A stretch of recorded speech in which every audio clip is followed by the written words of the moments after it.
Chicago needs Obama more than Hollywood. With his charisma and connections, Obama could raise millions of dollars in charitable contributions to help the city.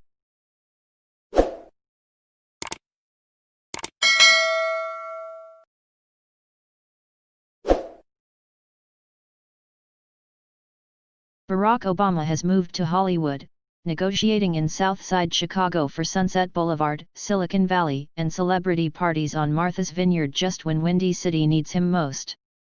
As Chicago enters a cycle of gunfire and looting, Obama has the unique posture and position to help solve the murderous frenzy of crime and violence. America, indeed Chicago, spawned the success that Obama has become. Now that the wind is blowing badly, Chicago needs him more than ever. If anyone's going to hate the blood from their old hood, it has to be Barack. The senseless murder is as surreal as Spike Lee's Chirac and as frightening as the damp winds that blow off Lake Michigan every winter. And yet, there is a deafening silence from the 44th president. Chicago's adopted son owes a debt. He owes America little more than a well-being legacy of being the first or shimmering cameos at signature events, no matter how calm his walk is. He should leave behind more than one league of loyalists who have taken advantage of his presidency instead of legions which are the smaller ones. Obama is the perfect unifier to bring peace to Chicago. After all, he won the Nobel Peace Prize in October 2009, a year after starting his presidency, for his extraordinary efforts to strengthen international diplomacy and people-to-people cooperation. So far this year in Chicago, a total of 2,058 people have been shot and killed and 435 have been shot dead. With his charisma and connections, Obama could raise millions of dollars in charitable contributions that would complement meager municipal funding for police and community services. A call to a network of concerned A-listers like LeBron, Oprah, Jay-Z, Kaepernick, Shaq, Bezos, Gates, Robert Smith, and tech billionaires would be as welcome as a golden invitation to jazz at the White House, but much more determined. Such an effort, if successful, would create an effective public-private partnership and become a model for other cities facing similar problems. While Chicago could become a cauldron of chaos on the verge of martial law, it is not too late to galvanize the human and financial resources needed to solve an intractable problem and pave the way for peace. The new American urban crisis calls for this kind of servant leadership, which makes the mandate more compelling. If not Obama, who?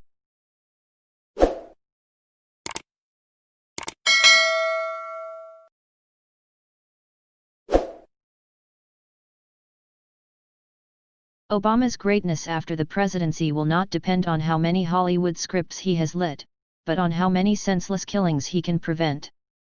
No one has a better coat to garner global media coverage and underscore the urgency to act now.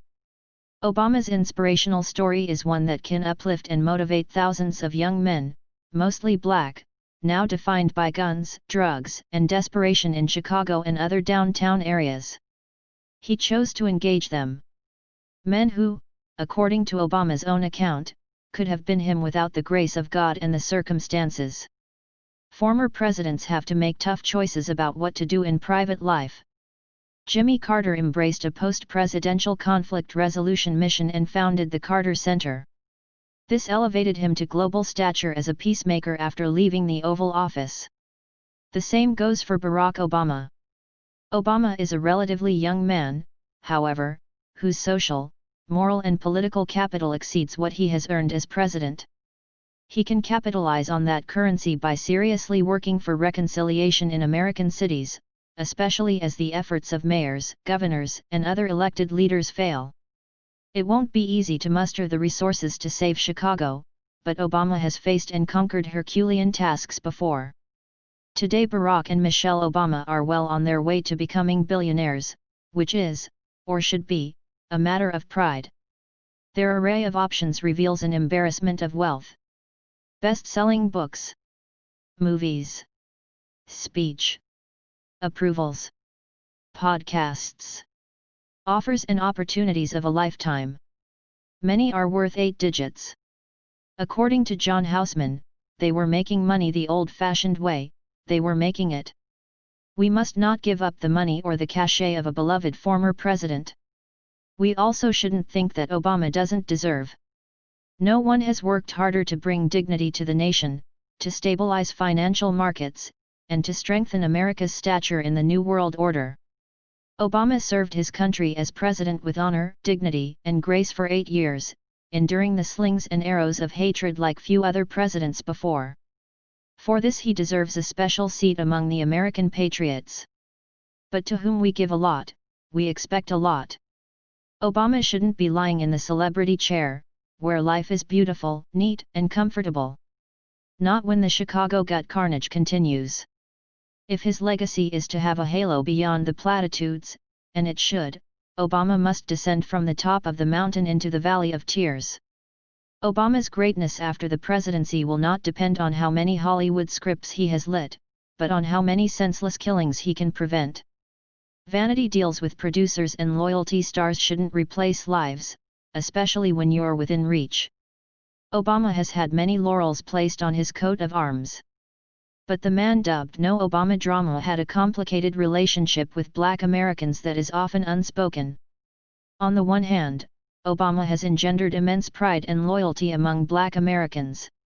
On the other hand, he has been accused of failing to advance the collective condition of blacks when he has had the opportunity.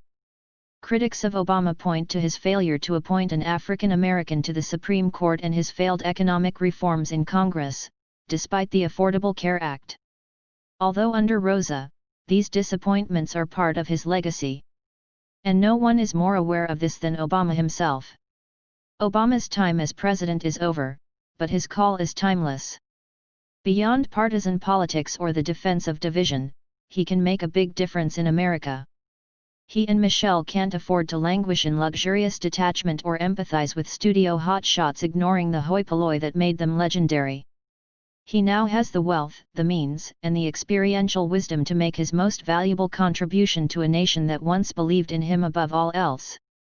Chicago, not Hollywood, needs Barack and Michelle Obama more than ever.